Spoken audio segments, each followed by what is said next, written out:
October 3rd. A strange occurrence has taken place today.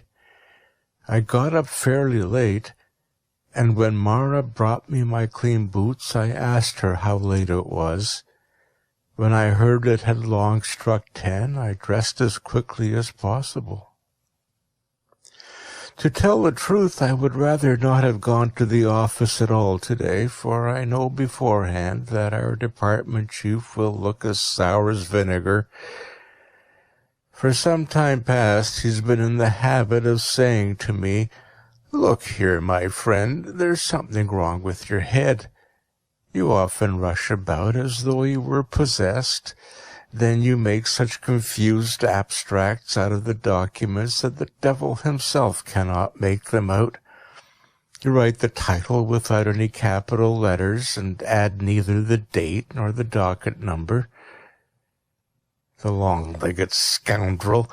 He's certainly envious of me, because I sit in the director's workroom and mend His Excellency's pens. In a word, I should not have gone to the office if I'd not hoped to meet the accountant and perhaps squeeze a little advance out of this skinflint. A terrible man, this accountant. As for his advancing one's salary once in a way, you might sooner expect the skies to fall. You may beg and beseech him, and be on the very verge of ruin. This grey devil won't budge an inch. At the same time, his own cook at home, as all the world knows, boxes his ears. I really don't see what good one gets by serving in our department. There are no plums there. In the fiscal and judicial offices it's quite different. There some ungainly fellow sits in a corner and writes and writes. He has such a shabby coat and such an ugly mug that one would like to spit on both of them. But you should see what a splendid country house he has rented. He would not condescend to accept a gilt porcelain cup as a present.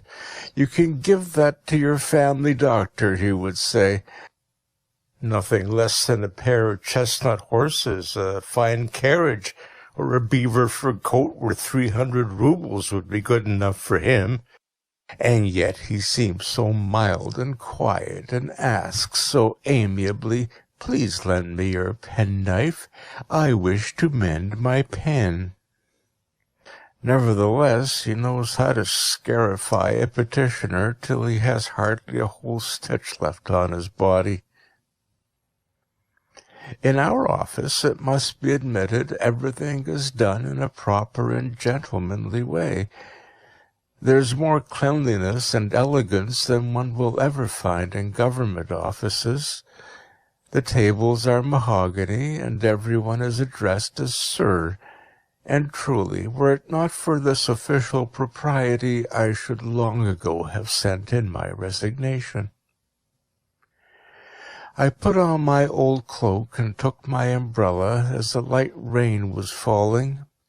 No one was to be seen on the streets except some women who had flung their skirts over their heads. Here and there one saw a cabman or a shopman with his umbrella up. Of the higher classes, one only saw an official here and there. One I saw at the street crossing, and thought to myself, "Ah, my friend, you're not going to the office, but after that young lady who walks in front of you. You're just like the officers who run after every petticoat they see." As I was thus following the train of my thoughts, I saw a carriage stop before a shop just as I was passing it. I recognized it at once. It was our director's carriage. "He has nothing to do in the shop," I said to myself. "It must be his daughter." I pressed myself close against the wall. A lackey opened the carriage door, and, as I had expected, she fluttered like a bird out of it. How proudly she looked right and left! How she drew her eyebrows together and shot lightnings from her eyes! Good heavens! I am lost! hopelessly lost. But why must she come out in such abominable weather? And yet they say women are so mad on their finery. She didn't recognize me. I had wrapped myself as closely as possible in my cloak. It was dirty and old-fashioned, and I would not have liked to have been seen by her wearing it. Now they wear cloaks with long collars, but mine has only a short double collar, and the cloth is of inferior quality. Her little dog could not get into the shop and remained outside. I know this dog. Its name is Maggie. Before I'd been standing there a minute, I heard a voice call, "Good day, Maggie." Who the deuce was that? I looked around and saw two ladies hurrying by under an umbrella, one old, the other fairly young. They had already passed me when I heard the same voice say again, "For shame, Maggie." What was that? I saw Maggie sniffing at a dog which ran behind the ladies. The deuce, I thought to myself. I'm not drunk. That happens pretty seldom. "No, Fidel, you are wrong," I heard Maggie say quite distinctly. I was ruff, ruff. I was ruff, ruff, ruff. Very ill. What an extraordinary dog! I was, to tell the truth, quite amazed to hear it talk human language. But when I considered the matter well, I ceased to be astonished. In fact, such things have already happened in the world. It is said that in England a fish put its head out of water, and said a word or two in such an extraordinary language that learned men have been puzzling over them for 3 years, and have not succeeded in interpreting them yet. I also read in the paper of 2 cows who entered a shop and asked for a pound of tea. Meanwhile, what Maggie went on to say seemed to me still more remarkable. She added, "I wrote to you lately, Fidel. Perhaps Polkan did not bring you the letter." Now, I'm willing to forfeit a whole month's salary if I ever heard of dogs writing before. This has certainly astonished me. For some little time past I hear and see things which no other man has heard and seen. I will, I thought, follow that dog in order to get to the bottom of the matter. Accordingly, I opened my umbrella and went after the 2 ladies. They went down Bean Street, turned through Citizen Street and Carpenter Street, and finally halted on the Cuckoo Bridge before a large house. I know this house. It is Sverkov's. What a monster he is! What sort of people live there? How many cooks? How many bagmen? There are brother officials of mine also. They're packed on each other like herrings, and I have a friend there, a fine player on the cornet. The ladies mounted to the 5th story. Very good, thought I. I will make a note of the number in order to follow up the matter at the first opportunity. October 4th. Today is Wednesday, and I was, as usual, in the office. I came early on purpose, sat down, and mended all the pens. Our director must be a very clever man. The whole room is full of bookcases. I read the titles of some of the books. They were very learned, beyond the comprehension of people of my class, and all in French and German. I look at his face, see how much dignity there is in his eyes. I never hear a single superfluous word from his mouth, except that when he hands over the documents, he asks, "What sort of weather is it?" No, he is not a man of our class. He is a real statesman. I have already noticed that I am a special favorite of his. If now his daughter also, what folly. Let me say no more about it. I've read The Northern Bee. What foolish people the French are. By heavens, I should like to tackle them all and give them a thrashing. I've also read a fine description of a ball given by a landowner of Kursk. The landowners of Kursk write a fine style. Then I noticed that it was already 12:30, and the director had not yet left his bedroom. But about 1:30 something happened which no pen can describe. The door opened. I thought it was the director. I jumped up with my documents from the seat, and then she herself came into the room. Ye saints, how beautifully she was dressed! Her garments were whiter than a swan's plumage. Oh, how splendid! A sun, indeed, a real sun. She greeted me and asked, "Has not my father come yet?" Oh, what a voice! A canary bird! A real canary bird! "Your Excellency," I wanted to exclaim, "don't have me executed, but if it must be done, then kill me rather with your own angelic hand." But God knows why I could not bring it out, so I only said, "No, he has not come yet."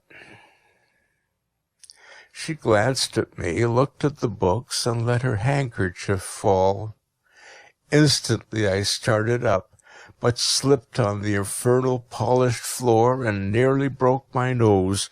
Still I succeeded in picking up the handkerchief. Ye heavenly choirs, what a handkerchief, so tender and soft, of the finest cambric. It had the scent of a general's rank. She thanked me and smiled so amiably that her sugar lips nearly melted.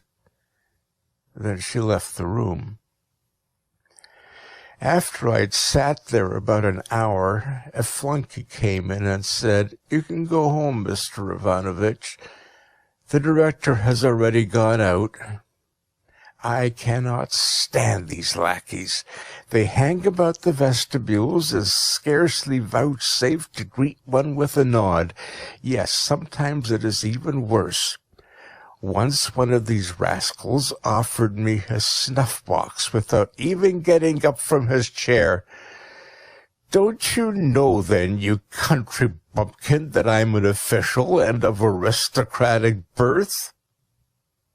This time, however, I took my hat and overcoat quietly.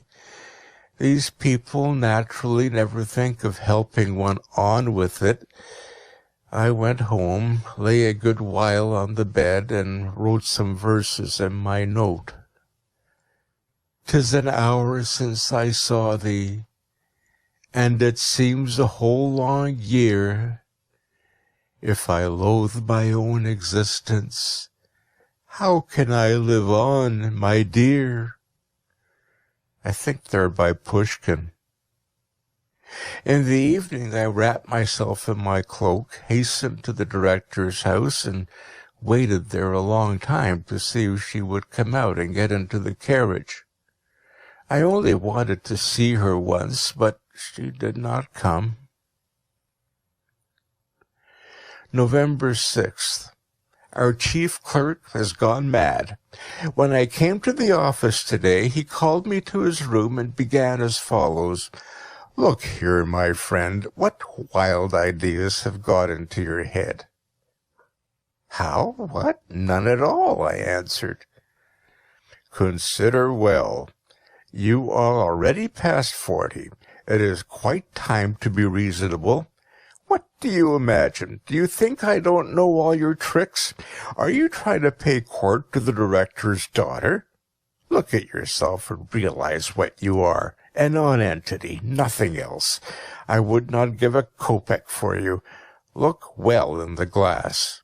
How can you have such thoughts with such a caricature of a face? May the devil take him!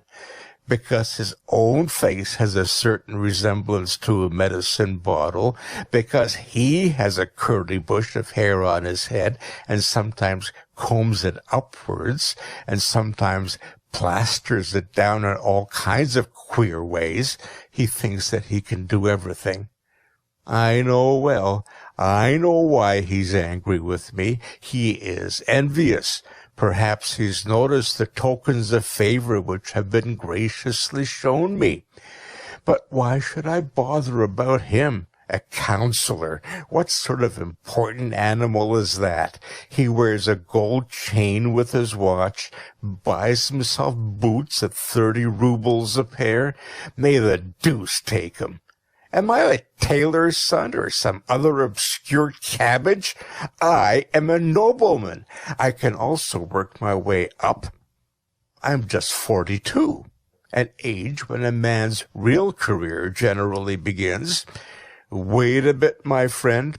I too may get to a superior's rank, or perhaps, if God is gracious, even to a higher one. I shall make a name which will far outstrip yours.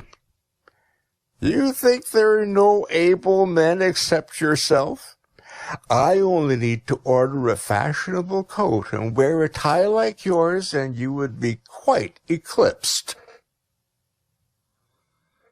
But I have no money. That is the worst part of it. November 8th. I was at the theater. The Russian House Fool was performed. I laughed heartily. There was also a kind of musical comedy which contained amusing hits at barristers. The language was very broad. I wonder the censor passed it. In the comedy, lines occur which accuse the merchants of cheating. Their sons are set to lead immoral lives and to behave very disrespectfully toward the nobility. The critics also are criticized. They are said only to be able to find fault, so that authors have to beg the public for protection. Our modern dramatists certainly write amusing things. I'm very fond of the theater. If I have only a kopeck in my pocket, I always go there. Most of my fellow officials are uneducated boors, and they never enter a theater unless one throws free tickets at their head. One actress sang divinely. I thought also of... but silence. November 9th. About 8 o'clock I went to the office. The chief clerk pretended not to notice my arrival. I, for my part, also behaved as though he were not in existence. I read through and collated documents. About 4 o'clock I left. I passed by the director's house, but no one was to be seen. After dinner I lay for a good while on the bed. November 11th. Today I sat in the director's room, mended 23 pence for him and for her excellence, his daughter, 4 more. The director likes to see many pens lying on his table. What a head he must have! He continually wraps himself in silence, but I don't think the smallest trifle escapes his eye. I should like to know what he's generally thinking of, what is really going on in this brain. I should like to get acquainted with the whole manner of life of these gentlemen, and get a closer view of their cunning courtiers' arts, and all the activities of these circles. I have often thought of asking His Excellence about them, but the deuce knows why, every time my tongue failed me, and I could get nothing out but my meteorological report. I wish I could get a look into the spare room whose door I so often see open. And a second small room behind the spare room excites my curiosity. How splendidly it's fitted up! What a quantity of mirrors and choice china it contains! I should also like to cast a glance into those regions where Her Excellency, the daughter, wields the scepter. I should like to see how all the scent bottles and boxes are arranged in her boudoir, and the flowers which exhale so delicious a scent that one is half afraid to breathe, and her clothes lying about, which are too ethereal to be called clothes, but silence. Today there came to me what seemed to be a heavenly inspiration. I remembered the conversation between the two dogs which I had overheard on Nevsky Prospect. Very good, I thought. Now I see my way clear. I must get hold of the correspondence which these two silly dogs have carried on with each other. In it I shall probably find many things explained. I had already once called Meggie to me and said to her, "Listen, Meggie, now we're alone together. If you like, I will also shut the door so that no one can see us. Tell me now all that you know about your mistress. I swear to you that I will tell no one." But the cunning dog drew in its tail, ruffled up its hair, and went quite quietly out of the door, as though it had heard nothing. I'd long been of the opinion that dogs are much cleverer than men. I also believed that they could talk, and that only a certain obstinacy kept them from doing so. They're especially watchful animals, and nothing escapes their observation. Now, cost what it may, I will go tomorrow to Sverkov's house in order to ask after Fidel, and if I have luck, to get hold of all the letters which Meggie has written to her. November 12th. Today, about 2 o'clock in the afternoon, I started in order, by some means or other, to see Fidel and question her. I cannot stand this smell of sauerkraut which assails one's olfactory nerves from all the shops in Citizen Street. There also exhales such an odor from under each house door that one must hold one's nose and pass by quickly. There ascends also so much smoke and soot from the artisan shops that it's almost impossible to get through it. When I'd climbed up to the 6th story and had rung the bell, a rather pretty girl with a freckled face came out. I recognized her as the companion of the old lady. She blushed a little and said, "What do you want?" "I want to have a little conversation with your dog." She was a simple-minded girl, as I saw at once. The dog came running and barking loudly. I wanted to take hold of it, but the abominable beast nearly got hold of my nose with its teeth. But in a corner of the room I saw its sleeping basket. Ah, that was what I wanted. I went to it, rummaged in the straw, and to my great satisfaction drew out a little packet of small pieces of paper. When the hideous little dog saw this, it first bit me in the calf of the leg, and then, as soon as it had become aware of my theft, it began to whimper and to fawn on me. But I said, "No, you're a little beast. Goodbye," and hastened away. I believe the girl thought me mad.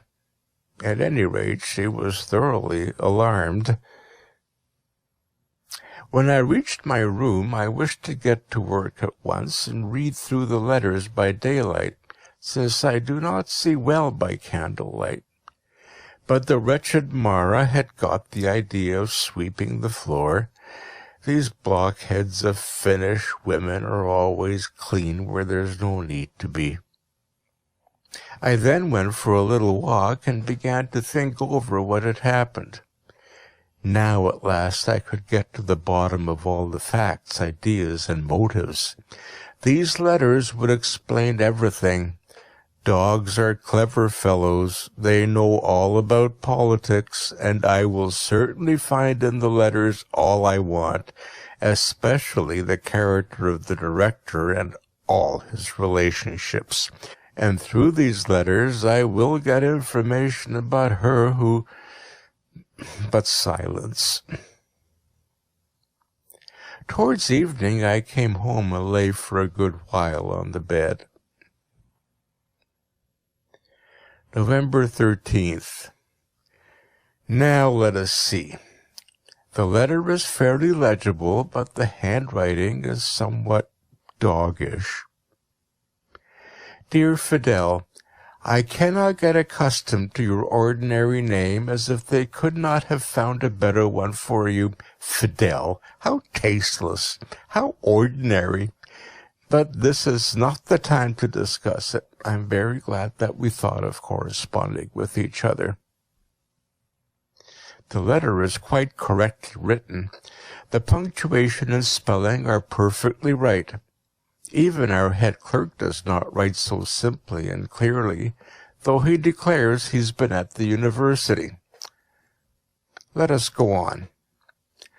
I think that it is one of the most refined joys of this world to interchange thoughts, feelings, and impressions.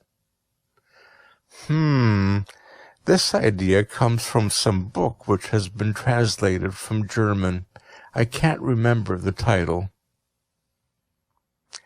I speak from experience, although I've not gone farther into the world than just before our front door. Does not my life pass happily and comfortably? My mistress, whom her father called Sophie, is quite in love with me. But better be silent. Her father also often strokes me. I drink tea and coffee with cream. Yes, my dear, I must confess to you that I find no satisfaction in those large gnawed-at bones which Polkan devours in the kitchen. Only the bones of wild fowl are good, and that only when the marrow has not been sucked out of them.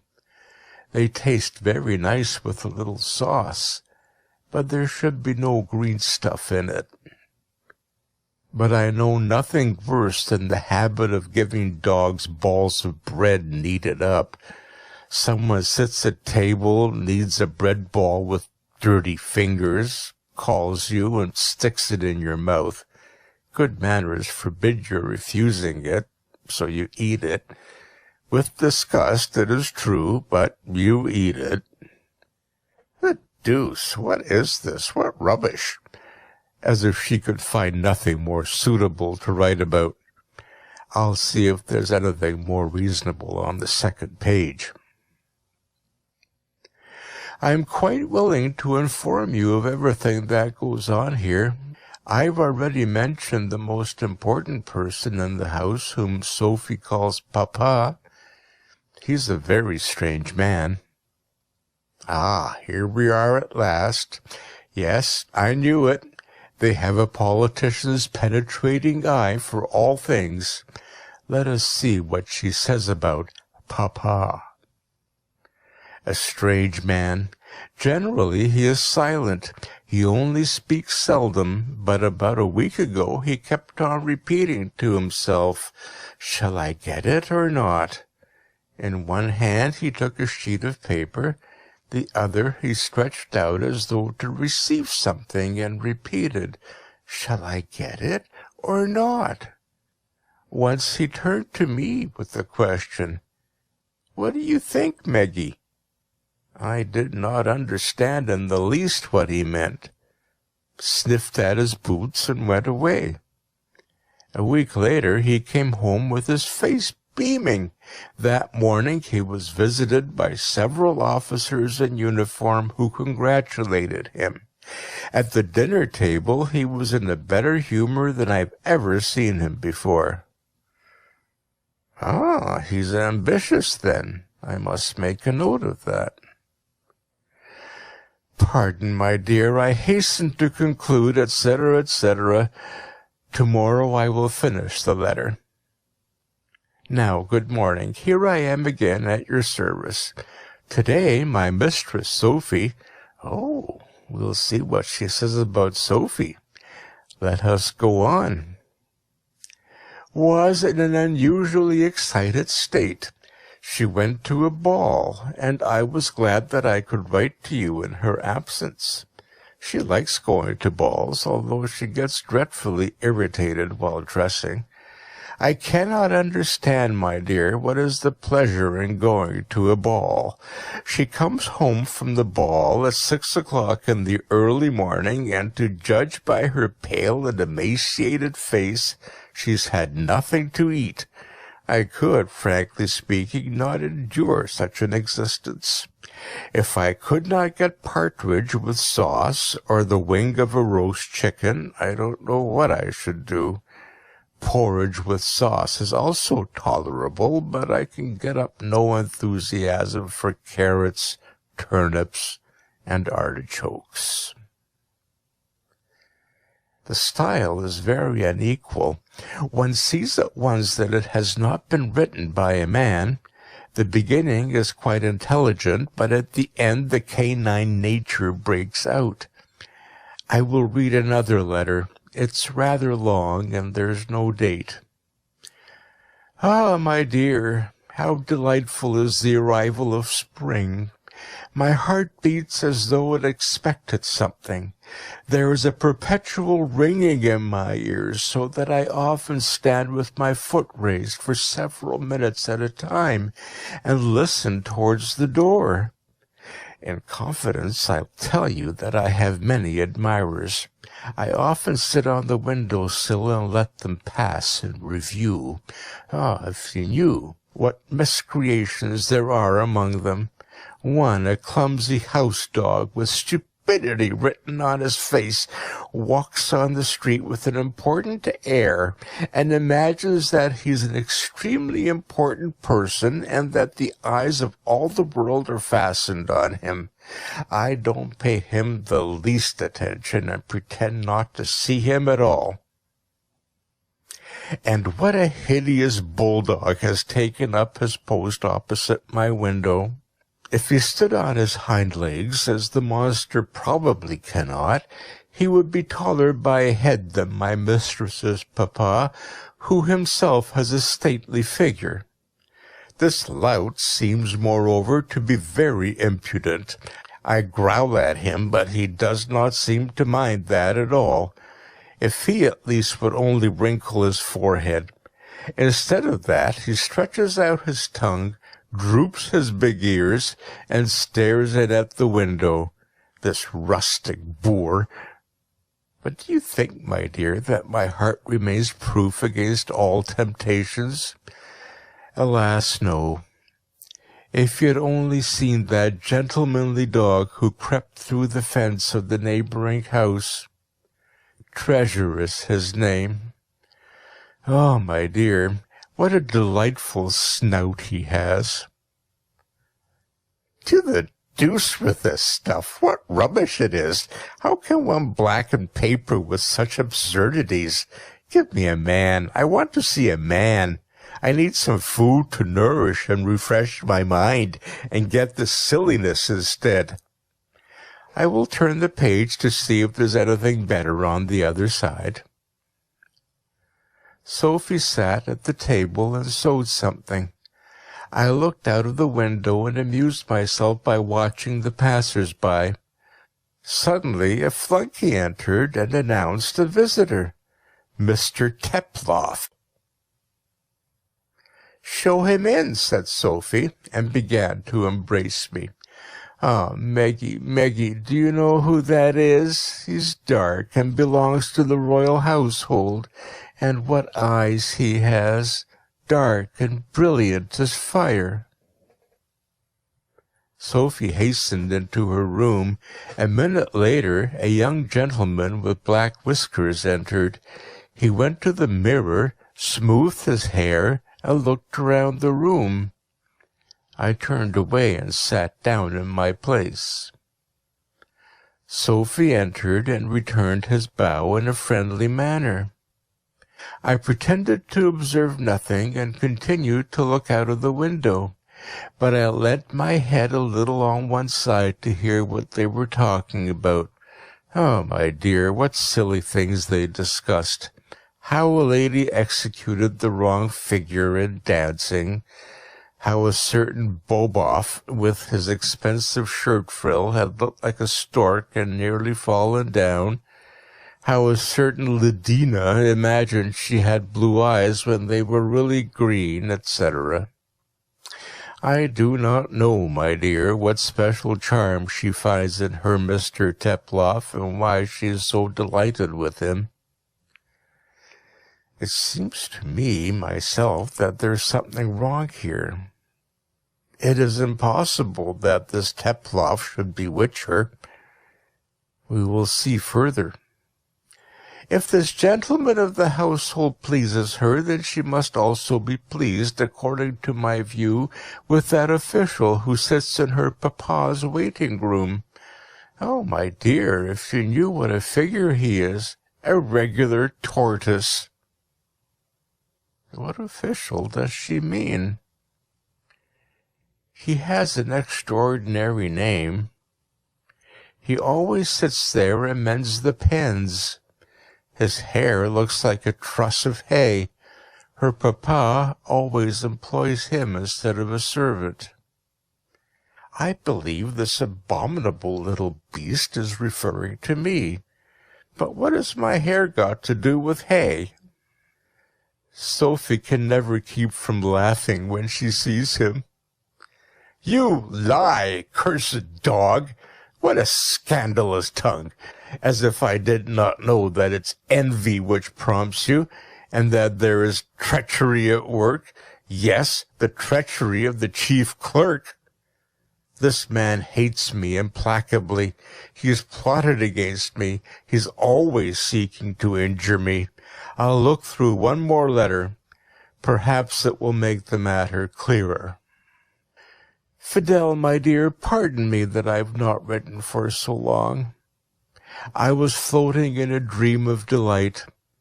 In truth, some author remarks, love is a second life. Besides, great changes are going on in the house. The young chamberlain is always here. Sophie is wildly in love with him. Her papa is quite contented. I heard from Gregor, who sweeps the floor, and is in the habit of talking to himself, that the marriage will soon be celebrated. Her papa will, at any rate, get his daughter married to a general, a colonel, or a chamberlain. Deuce take it, I can read no more. It is all about chamberlains and generals. I should like myself to be a general. Not in order to sue for her hand and all that. No, not at all. I should like to be a general merely in order to see people wriggling, squirming, and hatching plots before me. And then I should like to tell them that they're both of them not worth spitting on. But it is vexatious. I tear the foolish dog's letters up in 1,000 pieces. December 3rd. It is not possible that the marriage should take place. It is only idle gossip. What does it signify if he's a chamberlain? That is only a dignity, not a substantial thing which one can see or handle. His chamberlain's office will not procure him a third eye in his forehead. Neither is his nose made of gold. It's just like mine or anyone else's nose. He does not eat and cough, but smells and sneezes with it. I should like to get to the bottom of the mystery. Whence do all these distinctions come? Why am I only a titular councillor? Perhaps I'm really a count or a general, and only appear to be a titular councillor. Perhaps I don't even know who and what I am. How many cases there are in history of a simple gentleman, or even a burgher or peasant, suddenly turning out to be a great lord or baron. Well, suppose that I appear suddenly in a general's uniform, on the right shoulder an epaulette, on the left an epaulette, and a blue sash across my breast. What sort of a tune would my beloved sing then? What would her papa, our director, say? Oh, he is ambitious. He's a Freemason, certainly a Freemason. However much he may conceal it, I have found it out. When he gives anyone his hand, he only reaches out 2 fingers. Well, could I not this minute be nominated a general or superintendent? I should like to know why I am a titular councillor. Why just that and nothing more? December 5th. Today I've been reading papers the whole morning. Very strange things are happening in Spain. I have not understood them all. It is said that the throne is vacant. The representatives of the people are in difficulties about finding an occupant, and riots are taking place. All this appears to me very strange. How can the throne be vacant? It is said that it will be occupied by a woman. A woman cannot sit on a throne. That is impossible. Only a king can sit on a throne. They say that there's no king there, but that is not possible. There cannot be a kingdom without a king. There must be a king, but he's hidden away somewhere. Perhaps he's actually on the spot, and only some domestic complications or fears of the neighboring powers, France and other countries, compel him to remain in concealment. There might also be other reasons. December 8th. I was nearly going to the office, but various considerations kept me from doing so. I keep on thinking about these Spanish affairs. How is it possible that a woman should reign? It would not be allowed, especially by England. In the rest of Europe, the political situation is also critical. The Emperor of Austria. These events, to tell the truth, have so shaken and shattered me that I could really do nothing all day. Mara told me that I was very absent-minded at table. In fact, in my absent-mindedness, I threw 2 plates on the ground so that they broke in pieces. After dinner, I felt weak and did not feel up to making abstracts of reports. I lay most of the time on my bed and thought of the Spanish affairs. The year 2000, April 43rd. Today is a day of splendid triumph. Spain has a king. He's been found. And I am he. I discovered it today. All of a sudden it came upon me like a flash of lightning. I don't understand how I could imagine that I'm a titular councillor. How could such a foolish idea enter my head? It was fortunate that it occurred to no one to shut me up in an asylum. Now it is all clear, and as plain as a pikestaff. Formerly, I don't know why, everything seemed veil and a kind of mist. That is, I believe, because people think that the human brain is in the head. Nothing of the sort. It is carried by the wind from the Caspian Sea. For the first time I told Mara who I am. When she learned that the King of Spain stood before her, she struck her hands together over her head and nearly died of alarm.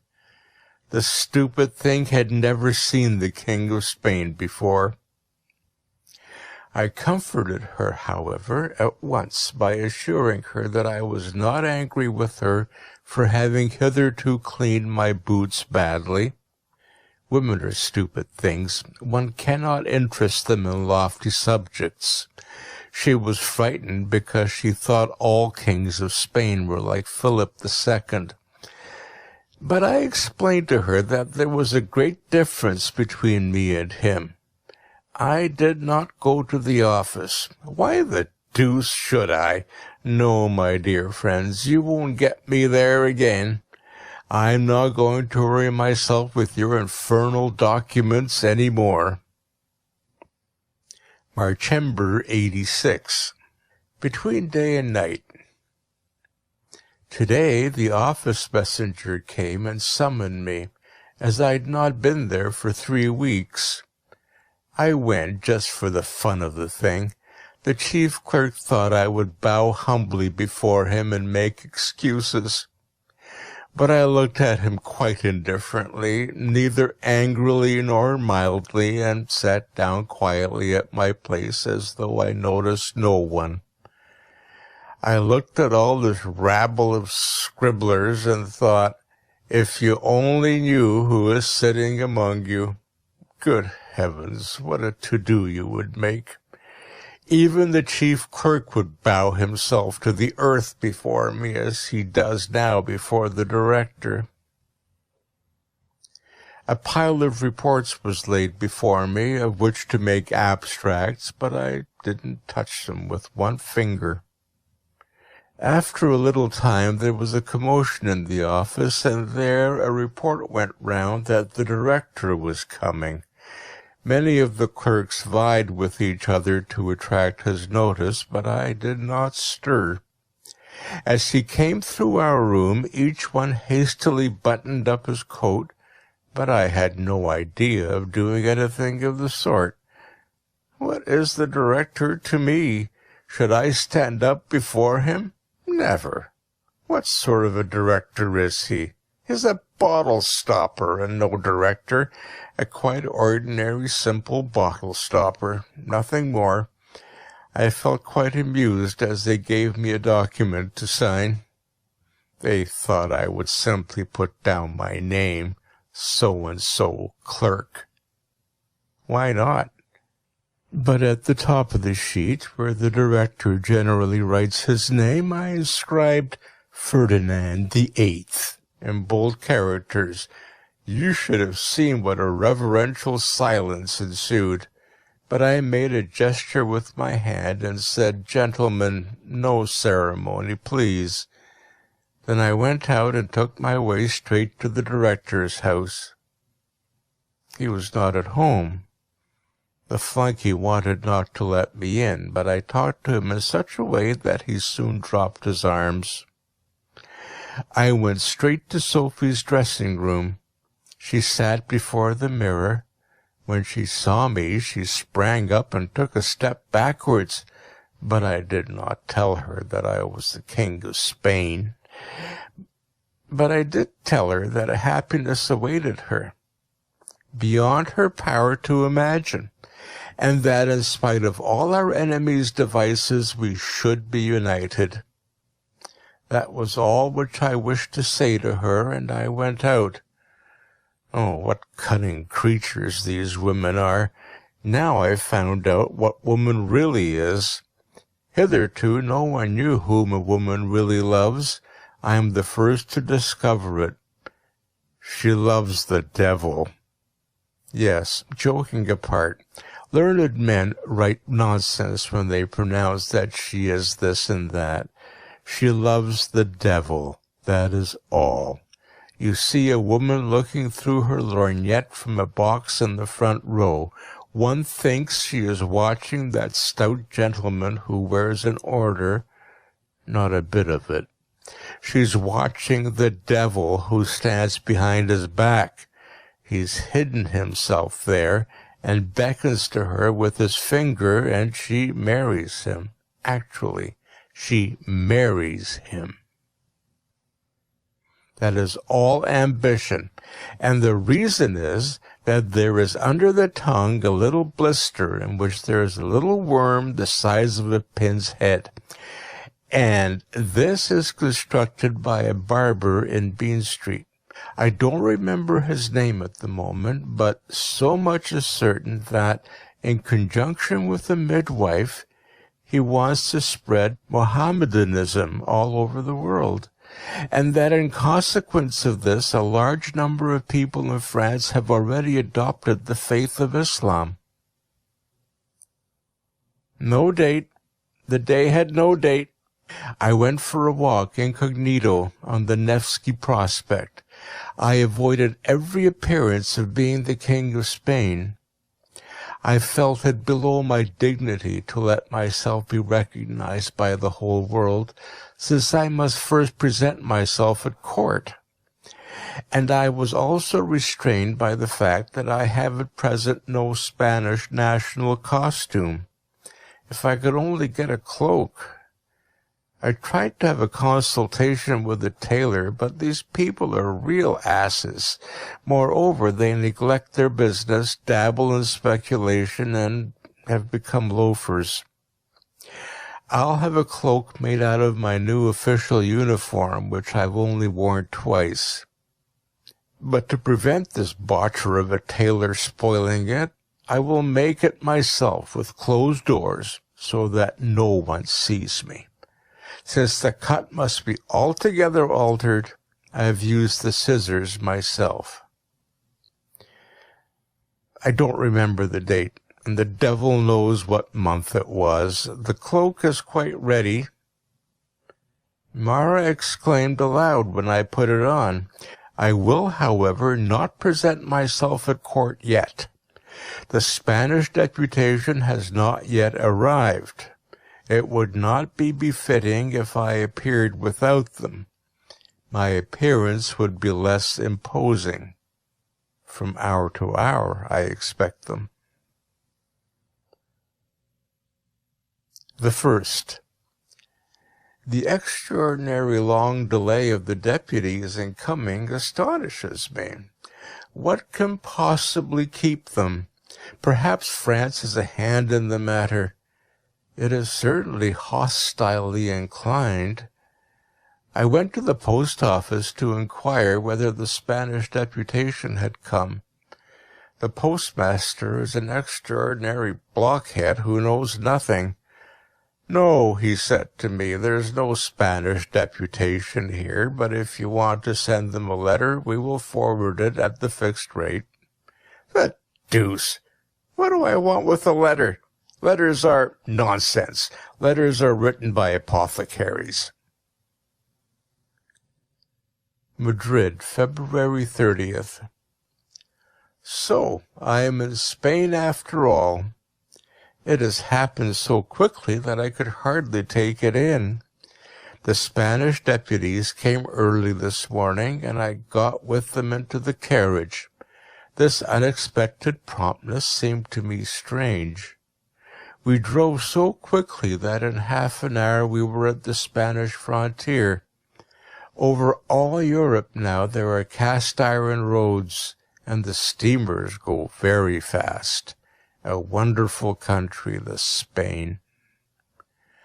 As we entered the first room, I saw numerous persons with shorn heads. I guessed at once that they must be either grandees or soldiers, at least to judge by their shorn heads. The Chancellor of the State, who led me by the hand, seemed to me to behave in a very strange way. He pushed me into a little room and said, "Stay here, and if you call yourself King Ferdinand again, I will drive the wish to do so out of you." I knew, however, that that was only a test, and I reasserted my conviction, on which the Chancellor gave me 2 such severe blows with a stick on the back that I could have cried out with the pain. But I restrained myself, remembering that this was a usual ceremony of old-time chivalry, when one was inducted into a high position, and in Spain the laws of chivalry prevail up to the present day. When I was alone, I determined to study state affairs. I discovered that Spain and China are one and the same country, and it is only through ignorance that people regard them as separate kingdoms. I advise everyone urgently to write down the word Spain on a sheet of paper. He will see that it is quite the same as China. But I feel much annoyed by an event which is about to take place tomorrow, for at 7 o'clock the earth is going to sit on the moon. This is foretold by the famous English chemist Wellington. To tell the truth, I often felt uneasy when I thought of the excessive brittleness and fragility of the moon. The moon is generally repaired in Hamburg, and very imperfectly. It's done by a lame cooper, an obvious blockhead who has no idea how to do it. He took wax thread and olive oil.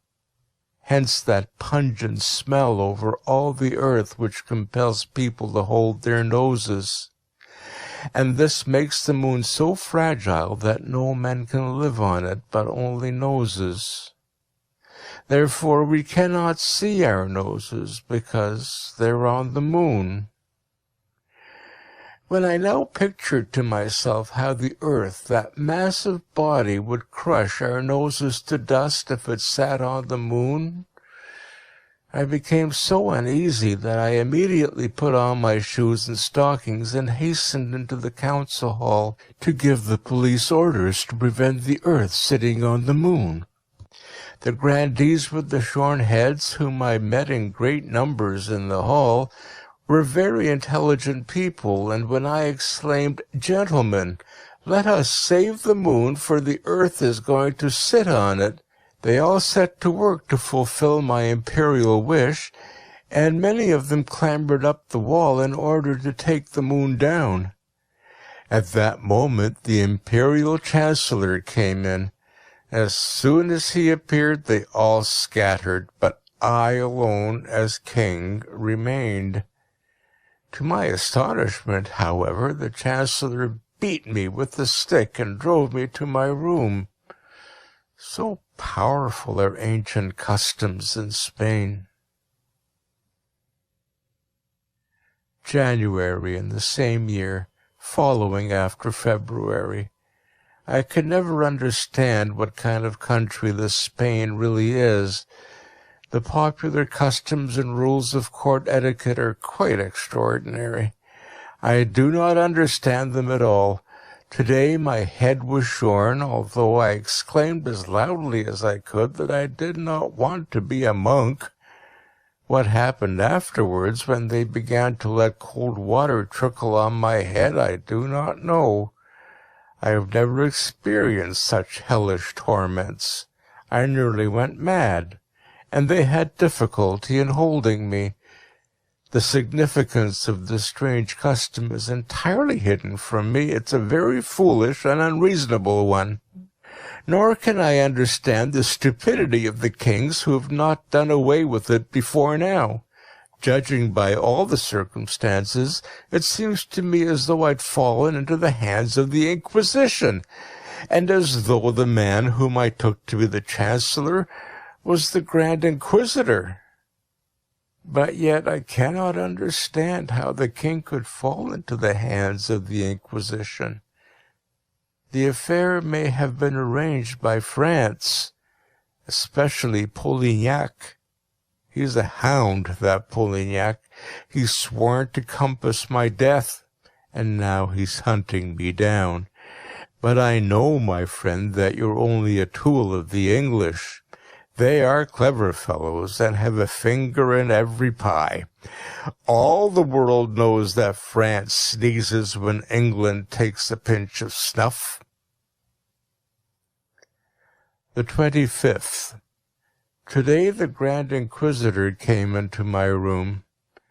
When I heard his steps in the distance, I hid myself under a chair. When he did not see me, he began to call. At first he called, "Poprishchin." I made no answer. Then he called, "Akanti Ivanovitch, titular councillor, nobleman." I still kept silence. "Ferdinand VIII, King of Spain." I was on the point of putting out my head, but I thought, "No, brother, you shall not deceive me. You shall not pour water on my head again." But he'd already seen me and drove me from under the chair with his stick. The cursed stick really hurts one. But the following discovery compensated me for all the pain, i.e. that every cock has his Spain under his feathers. The Grand Inquisitor went angrily away and threatened me with some punishment or other. I felt only contempt for his powerless spite, for I know that he only works like a machine, like a tool of the English. 34 March. February 349. No, I have no longer power to endure. Oh God, what are they going to do with me? They pour cold water on my head. They take no notice of me and seem neither to see nor hear. Why do they torture me? What do they want from one so wretched as myself? What can I give them? I possess nothing. I cannot bear all their tortures. My head aches as though everything were turning round in a circle. Save me. Carry me away. Give me 3 steeds swift as the wind. Mount your seat, coachman. Ring bells, gallop horses, and carry me straight out of this world. Farther, ever farther, till nothing more is to be seen. Oh, heaven bends over me already. A star glimmers in the distance. The forest with its dark trees in the moonlight rushes past. A bluish mist floats under my feet. Music sounds in the cloud. On the one side is the sea, on the other, Italy. Beyond I also see Russian peasants' houses. Is not my parents' house there in the distance? Does not my mother sit by the window? Oh, mother, mother, save your unhappy son. Let a tear fall on his aching head. See how they torture him. Press the poor orphan to your bosom. He has no rest in this world. They hunt him from place to place. Mother, mother, have pity on your sick child. And do you know that the Bey of Algiers has a wart under his nose?